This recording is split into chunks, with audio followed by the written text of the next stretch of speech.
नमस्कार प्रिय विद्यार्थियों, ऑनलाइन कक्षा में सभी विद्यार्थियों का स्वागत है।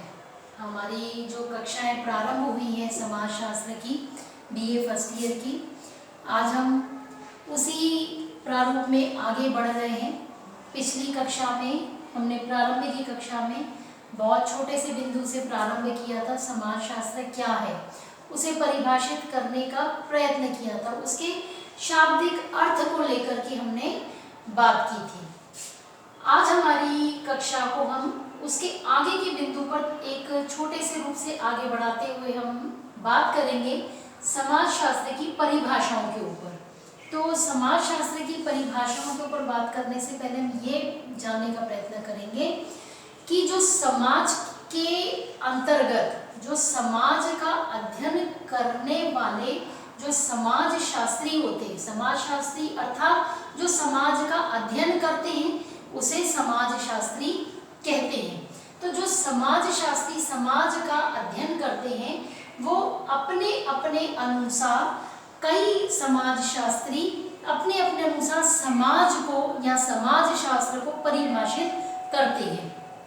ठीक है, तो इस प्रकार से कई समाज शास्त्री हैं जो इन्होंने अपने अपने मतों के अनुसार समाज शास्त्र को परिभाषित करने का यहाँ पर प्रयत्न किया है। उसी को हम विस्तृत रूप से समझेंगे।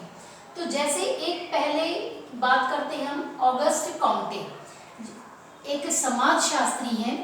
उन्होंने समाज शास्त्र की परिभाषा जो दी है उसको हम विस्तृत रूप से समझेंगे। ऑगस्ट कॉम्टे ने समाजशास्त्र की जो परिभाषा दी है वो ये दी है। क्या दी है कि समाज शास्त्र क्या है? सामाजिक व्यवस्था और प्रगति का विज्ञान है। उन्होंने इस लाइन के अंतर्गत समाज को परिभाषित किया है। तो इसके अंतर्गत, इस लाइन के अंतर्गत, इस परिभाषा के अंतर्गत समाज शास्त्र की कौन सी विशेषताएं हैं और कौन से तत्व शामिल हैं इसमें हम उसकी बात करेंगे। तो इस परिभाषा के अंतर्गत दो तत्व शामिल किए गए हैं ऑगस्ट कॉम्टे ने। तो पहला तत्व क्या शामिल किया है? एक तत्व शामिल किया है सामाजिक व्यवस्था और दूसरा तत्व क्या शामिल किया है? सामाजिक प्रगति। ठीक है, तो उसको कैसे परिभाषित किया है कि समाज एक सावयव है। सावयव मतलब जैसे जिस प्रकार से अंग होते हैं, अंगों में विभिन्नता होते हुए भी एकता होती है। जैसे हाथ अपना काम करता है, नाक अपना काम है, हर हमारे शरीर के अंगों में विभिन्नता होते हुए भी वो एक साथ अपने उनमें एक सावयवता होती है, साम्यता होती है कि एक के साथ में दूसरा जुड़े होने से काम होता है। उसी प्रकार से समाज को परिभाषित करने के लिए ऑगस्ट कॉम्टे ने समाज को एक सावयव कहा है। सावयव के दो भाग हैं। कौन से? एक तो बाहरी और एक है आंतरिक। तो समाज शास्त्र में जो मानव की जो वह शाखा है वो समाज की एक समग्रता के रूप में उसका अध्ययन करता है। ठीक है, दूसरी बात हम समझें तो क्या होगा? समाज शास्त्र समाज के अध्ययन से संबंधित होता है, किसी और से संबंधित नहीं है, उसके समाज से ही अध्ययन से संबंधित होता है। तीसरी बात करें हम तो इसके अंतर्गत मानव प्रकृति का अध्ययन किया जाता है। उसके अंतर्गत हम बात करें तो नैतिकता को समाज की सर्वोच्च प्रगति के रूप में स्वीकार किया जाता है। ठीक है, फिर चौथी बात करें हम तो समाज शास्त्र की जो ज्ञान की वह शाखा है जिसमें क्या है? प्रगति अर्थात वो भविष्यवाणी करने की भी क्षमता उसमें होती है। इसके अंतर्गत दो तत्वों को हम लोग सम्मिलित कर सकते हैं। वो क्या है? अवलोकन और वर्गीकरण।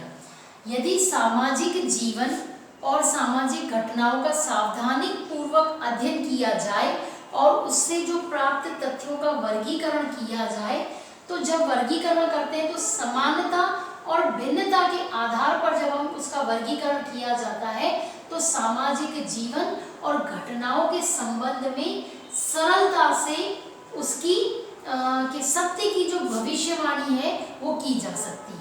ठीक है, तो ये सारी जो बातें हैं वो ऑगस्ट कॉम्टे ने इस परिभाषा के अंतर्गत समाहित की गई है। ठीक, दूसरी हम यदि परिभाषा लें समाजशास्त्री तो मैक्स वेबर जो समाजशास्त्री हैं उन्होंने समाजशास्त्र की जो परिभाषा दी है वो इस रूप में दी है। क्या दी है कि समाजशास्त्र वह विज्ञान है। उन्होंने समाजशास्त्र को विज्ञान माना है। किस रूप में?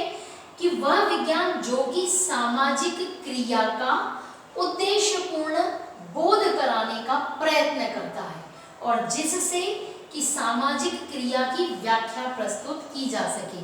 क्या है? अब इसके अंतर्गत यदि हम समझें तो क्या विशेषताएं हमारे सामने आती है? तो समाजशास्त्र की विशेषताओं को उन्होंने किस प्रकार से बताया है कि समाजशास्त्र मानव ज्ञान की वह शाखा है जिससे सामाजिक क्रियाओं का अध्ययन किया जा सकता है। ठीक है। और सामाजिक क्रिया के जो व्याख्यात्मक ज्ञान की जो जानकारी प्राप्त की जाती है वो किससे की जाती है? समाजशास्त्र से की जाती है। और तीसरी बात उन्होंने जब की कि सामाजिक क्रिया की जो व्याख्या प्रस्तुत करते हैं वो किस आधार पे की जाती है? कारणों और परिणामों के संदर्भ में, उन दोनों के कारणों और परिणामों के संबंध में जो जानकारी प्राप्त की जाती है वो भी इसी आधार पर की जाती है। अर्थात तो हम इसको पूर्ण रूप से क्या कहेंगे कि समाजशास्त्र की वह विज्ञान है जो कि सामाजिक क्रिया का उद्देश्यपूर्ण बोध कराता है और साथ में सामाजिक क्रियाओं का क्या करता है? गतिविधियों की और परिणामों की कारण सहित व्याख्या प्रस्तुत करता है। ठीक है। इस आधार पर उन्होंने समाजशास्त्र को यहाँ पर परिभाषित करने का प्रयत्न किया है। ठीक है। तो आज हमने अगस्ट कॉम्टे और मैक्स वेबर ने समाजशास्त्र को किस प्रकार परिभाषित किया है इस पर हमने चर्चा की है और इससे आगे भी कई और समाजशास्त्री हैं उसकी परिभाषा को हम लोग किसी और माध्यम से भी नोट्स के माध्यम से भी आपको समझाने का प्रयत्न किया जाएगा। तो आज की कक्षा में यहीं तक और आगे की कक्षा में इससे आगे के बिंदुओं को लेकर के आएंगे। तब तक के लिए धन्यवाद।